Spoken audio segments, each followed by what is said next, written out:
Hey everyone, it's Eric here on Daily Mail FTM, and this is the third time I've tried to film this video today. I just went out of the shower to find out that my video just did not process the way it should. So anyway, this week we are giving you sort of lessons/tips on things that you weren't taught because you weren't raised as a cis male.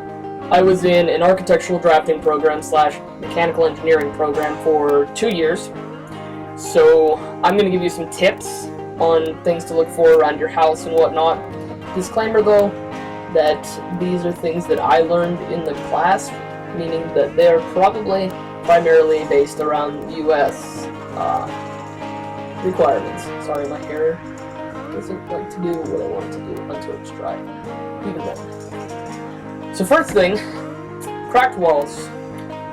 If you've ever seen a wall that has like a nice big long crack all the way down it, or the majority of the way down it, that is from foundation issues. This is exceptionally true in, poorly built houses and old houses.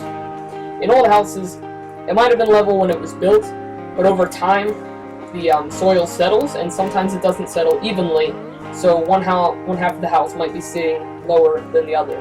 Which is also why sometimes if you walk from one end of your house to the other, if you're in an old house, it'll feel like you're walking up or downhill.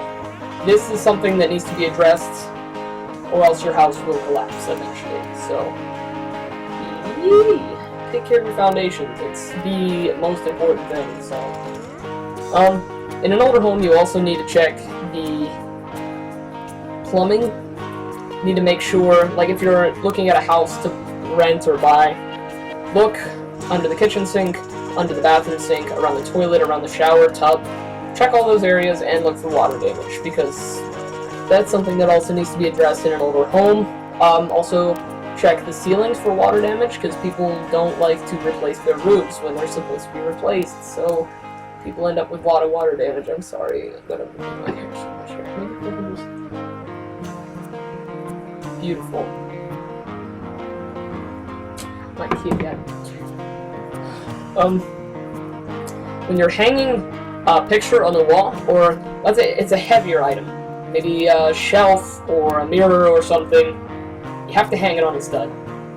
Because if your wall isn't strong enough to hold the item, you know what's going to happen? It's going to rip a really nice big hole in your wall. It'll be great. So, for anything like that, make sure you get a stud finder, find the studs in the wall. They're usually, here in America, between 12 inches to 16 inches apart, so that should give you a decent idea of where to look. So, do that. And most walls in a house should be 4 inches thick, except in areas where there are plumbing and vents, then it should be about 6 inches thick.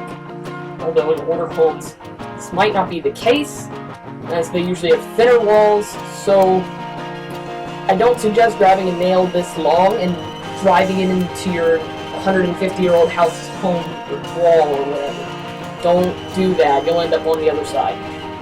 Last thing, WD-40 is your best friend when it comes to anything that squeaks or is on a tray and doesn't want to move quite right. If you have a sliding glass door and it's not sliding like it should, put some WD-40 in the tray, pull it back and forth until it's been spread evenly inside, and then it'll work nicely. Squeaky hinges. Re-squeak. Put some WD-40 on the hinges.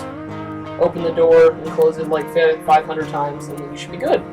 So that's all my tips. Hopefully this video actually does what it's supposed to.